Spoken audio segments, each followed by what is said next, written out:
Good afternoon, ladies and gentlemen, and welcome to the ICT's podcast, Counter-Terrorism Today, special series on what is going on in the world in the fight against terrorism during the extreme pandemic we are witnessing now called COVID-19. It has brought the world down to its knees, but practitioners and counter-terrorist experts around the globe are still fighting and needing to fight terrorism, as that has not gone away.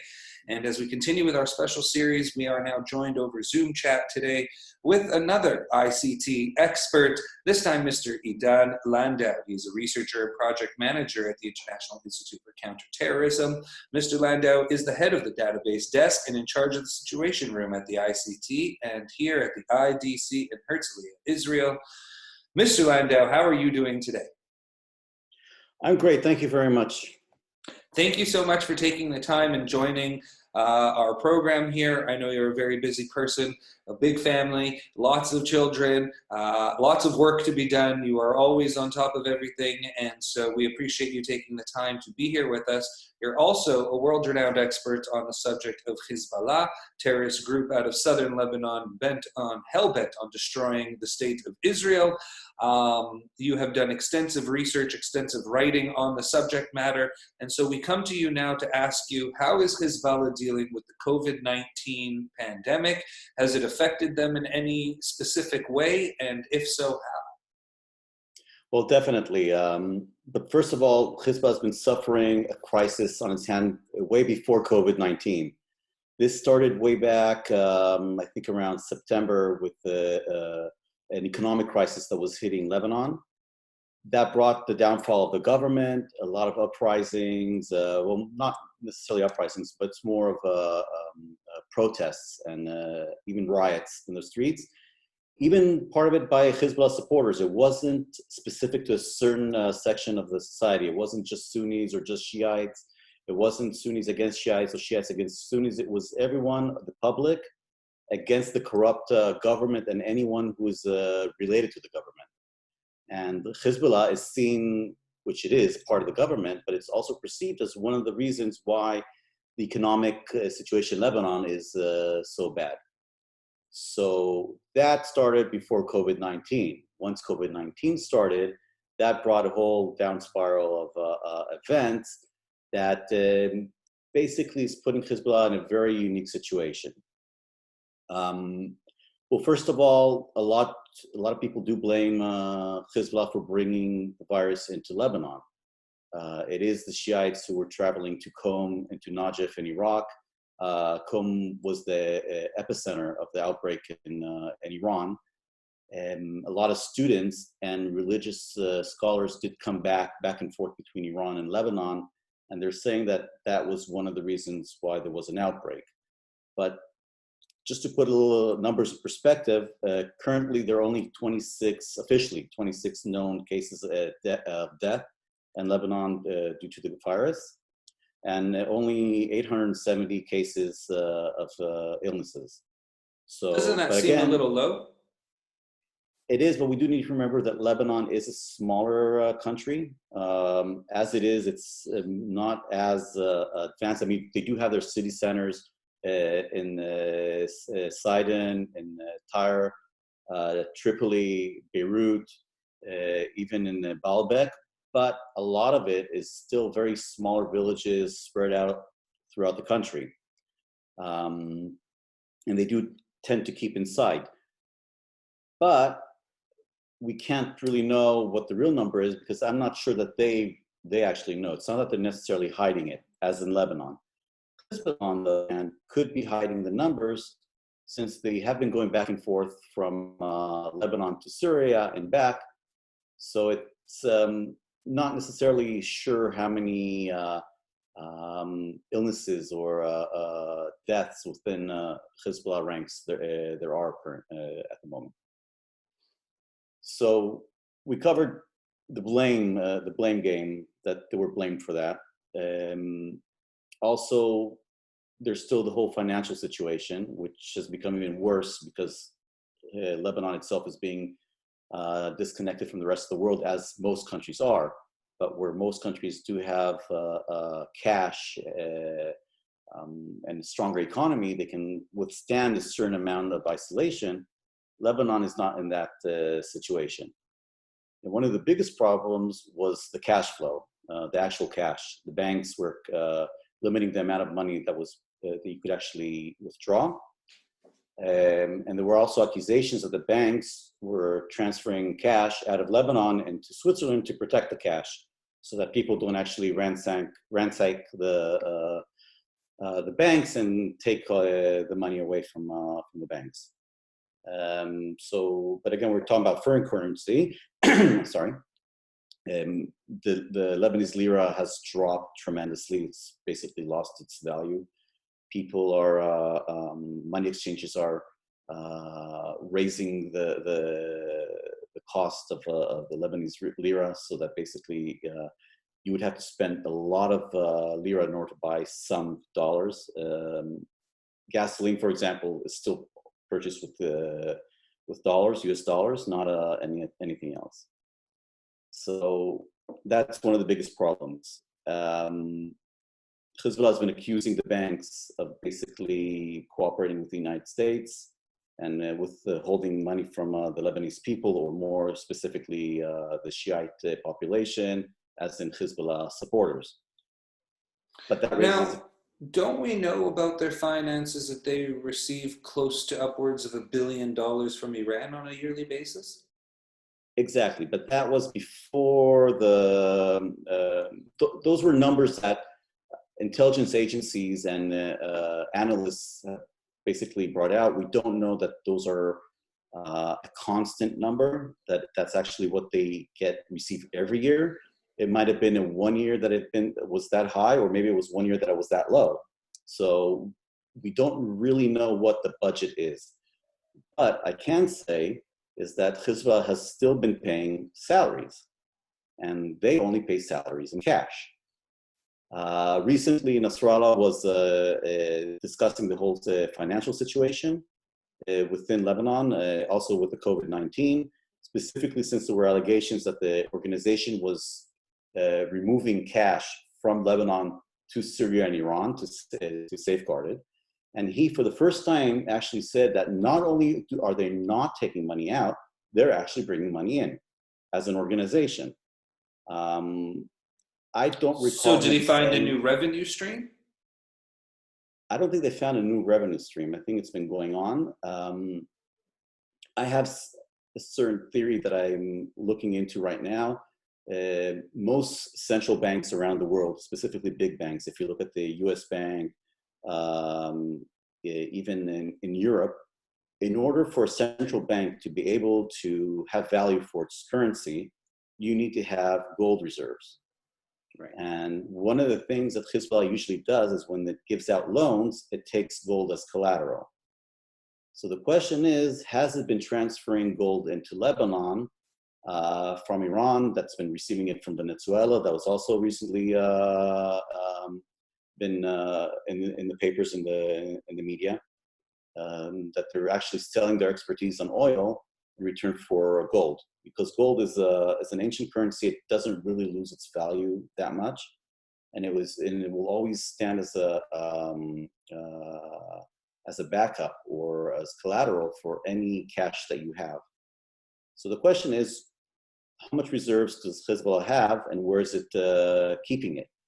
Because recently, I have some numbers here. They've volunteered, I'll call it volunteered, but they basically said that they would give 1,500 doctors from their services, 3,000 nurses and medics, another 5,000 health workers, 15,000 field operators, a total of 24,500 people that will be helping the Lebanese health sector with COVID-19. That's also 2 hospitals that the Hezbollah operates. So the question is, how is Hezbollah still managing to pay those salaries while the rest of Lebanon is suffering and unable to withdraw more than a few $100s each week? Is this where we can see one of the projects you're currently working on, the nexus between crime and terror? Yes, but I think it's more than just crime and terror. I'm not going to call it legitimate work, because anything Hezbollah does is not legitimate. but I think it is operating a lot of regular businesses, that it is taking revenues or more of a, it's not really protection money or like mafia style, but it is invested in a lot of small businesses. So if you have, for example, 10,000 small businesses like bakeries, gas stations, computer stores, clothes stores, anything like that, services, and you own 10% of that, then you have regular revenue of 10% of 10,000 businesses. They did invest in putting those businesses together, but it's also something that they receive and also that they can give back to the community as in support for the widows, the injured, the weak, the needy, but also at the end of the day as salaries for its employees, and also more importantly to Israel at least is its fighters. They didn't cut down their forces. They're still operating within Syria.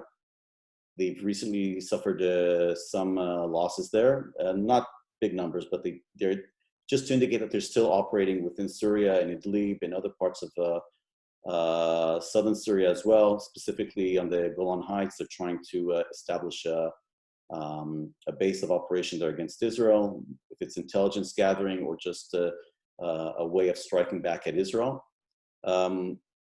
Israel, according to international reports, has continued to strike incoming convoys of weapons or precision parts of the precision guidance munitions project, and also manufacturing of weapons within Syria.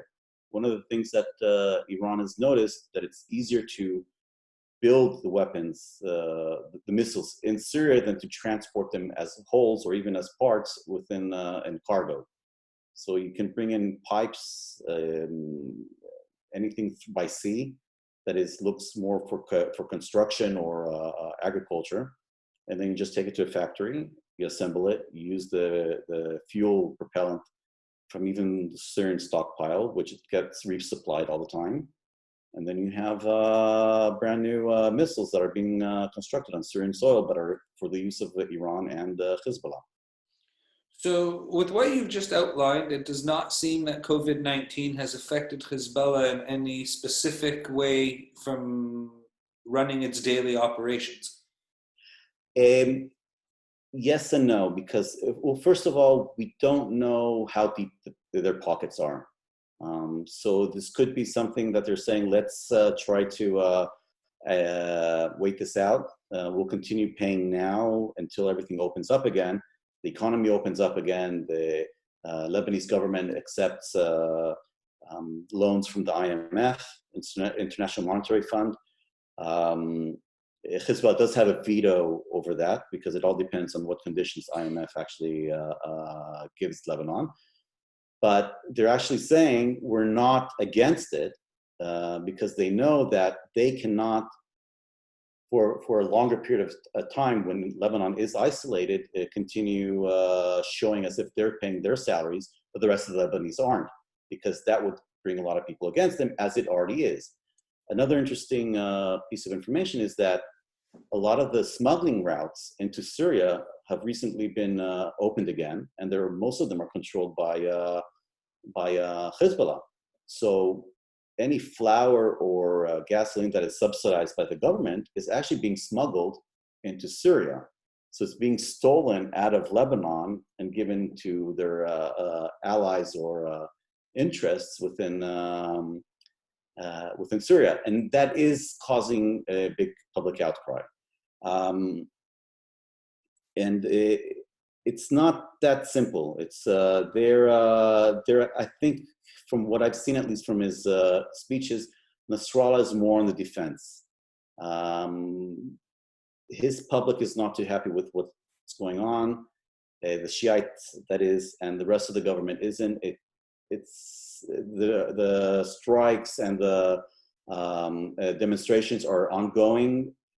It could escalate at any moment. And then the question is, how is Hezbollah going to respond? Is it going to try to flex its muscles internally in order to scare everyone off?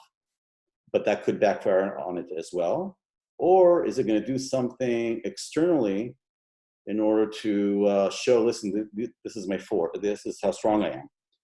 Also, another thing that it might actually do, it might see that it would be better to get it to go into a small conflict with Israel in order to cause the international community to intervene and to be forced to help Lebanon out of its crisis. Very interesting. As we look at it, you made mention of them smuggling products, necessities out of Lebanon into Syria, which is causing tensions with the Lebanese public. I think if you are a counter-terrorist expert, a practitioner of any kind, you would look at the strategy of divide and conquer. One of Hezbollah's greatest assets is the fact that they do have the support of the Lebanese people, especially in southern Lebanon, where they're looked at as godly-like, if you will. They provide schools, they provide food, they provide shelter, they provide jobs, medicine, hospitals. You mentioned they run 2 hospitals, 24,000 healthcare workers. That's not a joke, especially for your average Joe, your regular day-to-day person that has a few sheep in his little village and no food or water, and this group, Hezbollah, is providing that to you. You don't really care who their enemy is, and you don't really care about those things. So from a practitioner standpoint, you look to see, how do you divide and conquer? How do you separate Hezbollah from the people and show them that Hezbollah is bad? So Hezbollah doing this is one way practitioners can now highlight that they are injuring the Lebanese public instead of helping them. But what's interesting to me here is, I guess, 2 things. Is one, the Lebanese people are not, very pleased with the Syrian people to begin with after years of occupation and war with Syria itself. And the fact that Hezbollah is supposed to be defending Lebanon, and now they are, fighting and dying on behalf of Syria and Assad, also providing them with products and goods and services that are intended for the Lebanese people. The other thing, though, is Iran. We're also seeing internal problems inside Iran. We saw even before COVID-19 that the Iranian people were getting frustrated with the Iranian government for continuously supporting Syria and Hezbollah instead of the Iranian people. Has COVID-19, which has ravaged Iran, and we know it's one of the hardest hit countries in the world with the COVID-19, combined with the sanctions, combined with the Lebanese people's anger towards Syria, the involvement in Syria, and of course COVID-19, have we seen a real drop-off in Hezbollah's ability to, influence the region? Because I would say 1.5 years ago, 2 years ago maybe, you could look at them as not an equal to Israel, but the second strongest military force and power in the region outside of Israel. I don't necessarily agree with them being the second strongest force. I mean, they do have the biggest arsenal of missiles, but once you fire them off, that's it. You don't have anything left. Their forces are at its highest peak would be around 60,000. So that's not a very big military force. Egypt has a lot of helicopters, advanced weapons, even has 2 aircraft carriers, thousands and thousands of armor. Syria, it is a shell of itself, but you have Saudi Arabia, you have the Arab Emirates, the different Emirates over there. So again, it's not the same ability to fight. Not only that, Hezbollah has a safe haven within Lebanon. It's not a country. But it is a very, very strong force that should not be ignored or overlooked. I don't think its ability to operate within the Middle East has changed a bit. Not only that, Iran has made sure that during the COVID-19 crisis, it did have representatives of Hezbollah or people dressed as representatives of Hezbollah helping with decontaminating the certain cities and areas and showing how Hezbollah is repaying the Iranian people. So there's a lot of PR going on there. Soleimani's untimely departure did change a little bit some of the way things were done in the Middle East. Do you think that that's had a major effect on the relationship between Iran and Hezbollah, since he was really that main engine that ran those types of relationships. We saw when Imam Mugenia was actually assassinated that it did affect their relations because of his important role. Soleimani, obviously his role is, we know what his role was and who he was and how he ran the Middle East and his interests. His death clearly had some effect, but do you think that when you add on COVID-19, the loss of Soleimani's brain and abilities, has this affected them in some way? No, but it did. I don't think it really affected them that much. He was more of a strategist, but a hands-on strategist. In other words, he did make sure that his strategies did materialize into a workable tactic and that it was actually employed properly. Well, about 2 months before his death, he was on the Golan Heights on the Syrian side, pointing into Israel. So we know that his plans, he would go firsthand to try to implement them. Yes, exactly. But that hasn't really changed. Okay. We have seen recently Iranian representatives on the Golan Heights again. Some of the strikes that Israel did take responsibility for within the Golan Heights were against that presence. I think that Hezbollah is more involved at the moment internally. It doesn't necessarily mean that it's not working externally. So, and we're still seeing them operate within Syria. Only recently there were a few deaths of its operatives, high-ranking operatives within Syria. So they're actually on the front lines. Within Iraq, that has changed a bit, but also because of the new prime minister and because of the protests over there, which the Iranian militias, the Shiite militias, were blamed for the high death count. I call them Hezbollah Jr.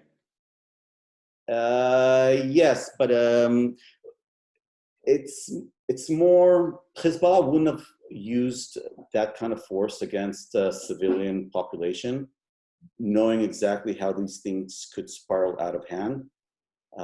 Whereas this is actually, even during Soleimani's reign, they did kill over 700 protesters in Iraq. And that basically has changed the public opinion towards those militias that did help liberate most of Iraq from ISIS. So it's kind of, it turned itself on them, but already during Soleimani's tenure there. They haven't really changed their tactics and the way that they're doing stuff. They are creating more of ghost militias that they're not directly connected to them so that they can still operate against the United States. The United States has reassigned its forces there, redeployed them in a different way. They're not spread out throughout the country. They're more in a certain, very limited number of bases, and they're more defendable that way.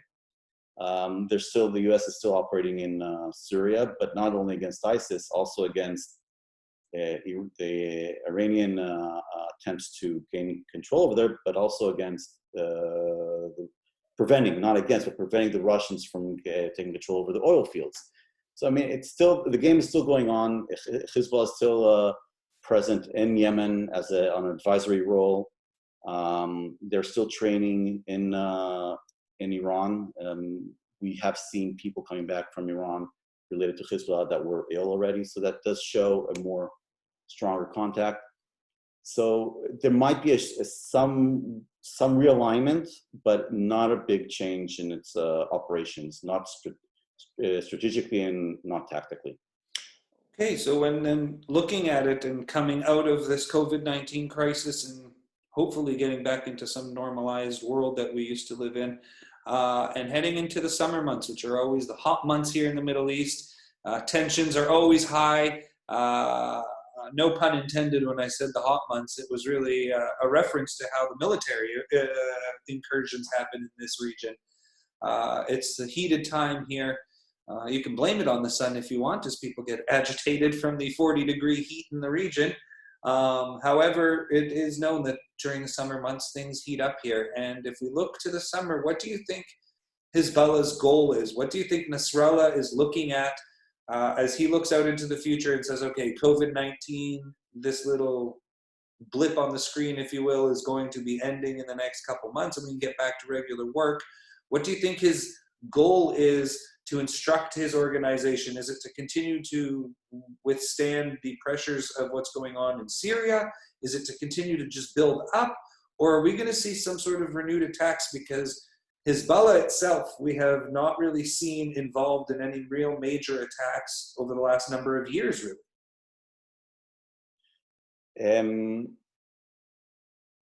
Hezbollah is changing the equation with Israel as to what is allowed and not allowed.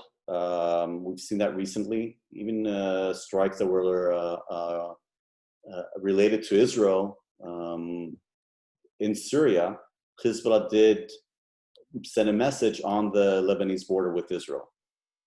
But I think that considering the economic crisis and considering COVID-19 and the public outcry, I think that its main purpose right now is to stabilize the situation in Lebanon. It's not going to come on account of its regular rebuilding of its forces, its weapons. That's going to continue going on as on a regular basis. It's never affected by either one of those. But it will put a bigger effort into rebuilding the trust between the organization and, first of all, its own community, the Shiite community. And within the Shiite community, the ones that do support Hezbollah as opposed to those who support Amal. And then to rebuild the stability of the government, because right now we have, it's a non-coalition government. It's not a unity government, sorry. It is a coalition government, but it's not a unity government. It doesn't have both sides of the political map like before. And that kind of takes the legitimacy away from Hezbollah. And it for itself to continue going unobstructed, its operations unobstructed and not under scrutiny, it's important for it to rebuild that unity, even though nobody trusts anyone. What makes you believe why, or what do you think the reason is why Hezbollah has refrained from any real major attacks, against Israel, but also against Western targets as a whole? Is it their involvement in Syria is just too deep to be able to take away and distract, if you will? Is it the upheaval within their own society of Lebanon that's preventing them? Is it COVID-19? Is it other reasons, political? Because it just seems that ISIS and other global terror organizations have really taken the mantle of being able, or the capability to actually attack Western targets, US targets, Israeli targets, where that was something that Israelis and definitely Jewish targets around the world feared Hezbollah. Hezbollah was the name that Israelis and Jewish targets around the globe feared. I mean, you look in the 90s and how Hezbollah was able to do what it did around the globe, obviously with the help of Iran. However, their standing, if you will, their threat level has sort of been diminished, it feels like, and they have not taken charge on a global scale of leading jihad or attacking Israel or Jewish targets around the globe. That's sort of fallen into the hands of right-wing extremists of late. Where would you say the reason behind Hezbollah's, I guess, lack of attacks in the last few years? It would be several reasons. I think the most important one is that it doesn't want, or basically its patron, Iran, doesn't want it to lose any capability in a small conflict, while it serves as a backup in case Iran's nuclear program or Iran itself is being attacked by the United States and or Israel and or a greater coalition. So they don't want to waste that weapon. It's considered a very sharp, pointy weapon for Iran. Hezbollah is one of the more effective fighting forces in the region. Even with its smaller capability, smaller numbers, it is still very, very capable. It has been operating around the world and setting up infrastructure. There were a lot of disruptions to those infrastructure around recently in the last few years. if it's weapon stashes that were captured, if it's We saw operatives that in that were, Cyprus, correct? that was back in 2015, but I mean 2015, 2013. But I'm talking about, it's more than that. Recently, the United States has arrested several Hezbollah operatives that were collecting information, taking pictures of areas of sensitive targets. Now, this is them rebuilding their database for any type of attack when the time is needed. They don't see the need for that at the moment. Hezbollah is using just psychological warfare against Israel. So it doesn't really need to use any weapons in order to do the damage. Israel is protecting its northern border. We built a wall on the northern border to prevent any incursion. We just disrupted their tunnel operation, which shows that they were still planning on being able to respond or to initiate an attack later on whenever they needed. They're just preparing for when they actually need to do that. But we do need to remember that Hezbollah's biggest goal is to, at the end of the day, take control over Lebanon. And they want to do it in a legitimate way, not a powerful way. Because if they do it by use of force, they do not have international legitimacy. But if they use politics for it and they use democracy for it, they're basically in control without actually having Nasrallah sitting on the throne. They can pull the strings. They can allocate government resources to their own sections, to their own society, to their enable their own capabilities to continue to develop under Lebanese hospitality. And if Israel, if they do something, they know that there's a bigger possibility that the retaliation would be to the extent that it would set them back even more. And today, it's not similar to 2006, where a lot of the other countries had the money and were able to support Lebanon in rebuilding it. Iran is in a terrible economic situation. Saudi Arabia is basically pulling itself a little bit back from Lebanon. Europe, due to COVID-19, doesn't really have money that much money to give Lebanon to rebuild it. Just the Dahia, the southern Beirut, cost close to $600 million to rebuild after 2006. That none of it came from the Lebanese government. So they know that, Iran knows that, and as long as Iran doesn't feel that its back is against the wall, Hezbollah is not going to really do anything from Lebanon that would actually hurt Lebanon or its forces in other countries. Thank you so much, Mr. Landau. But before we let you go, there was just one last question. You brought up that Hezbollah is looking towards its ultimate goal of taking over legitimately all of Lebanon, thus looking for international legitimacy. We did see just recently that the German government has finally taken steps to outlaw and fully ban Hezbollah from German soil. What effects do you think that will have on its goal of being a legitimate organization looked at internationally, as well as what is it going to do? Will it have any effect on Hezbollah's fundraising or European activities? So I think that the most importantly is that it will have an effect on its fundraising abilities in Germany at the moment. It's going to be more difficult for it to be able to raise funds for its charities. It will be interesting to see how the German government does handle money being sent over from Lebanese expats to members of Hezbollah, family members who are serving in Hezbollah. I mean, would that be considered as terrorism financing? So that's one thing that will be interesting. On a political level, we need to see how Germany is going to act within Lebanon. Are they going to stop meeting with Hezbollah officials that are part of the government? Are they not going to be negotiators, act as negotiators like they did in the past between Israel and Hezbollah? I'm not sure Hezbollah would want to give that away, and not sure Israel necessarily wants to completely give that option away. So it's a very big question. Now, as long as France, which is one of Lebanon's greatest allies, hasn't outlawed Hezbollah, I don't think we're really going to see that big of a change. With the UK, for example, we have seen some UK charities working with charities that are in some way connected to or are cooperating with Hezbollah charities on agriculture endeavors and projects. So they're not working directly, they're not funding them directly, but they are working in cooperation on certain projects. So, and again, the United Nations, UNDP is still working with Jihad al-Bina, which is a designated part of Hezbollah. So until the United Nations doesn't do anything about it as well, I don't think the rest of the international community is going to do something.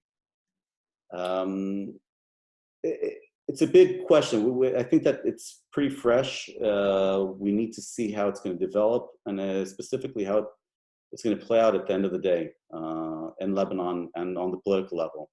And Hezbollah will find other ways to make money, if it's even transferring its operations to Southeast Asia or in Asia in general, places that we haven't really seen too much of its activities. They've been pretty low, except for a few incidents in the past in Thailand. So again, we need to see how it's going to develop.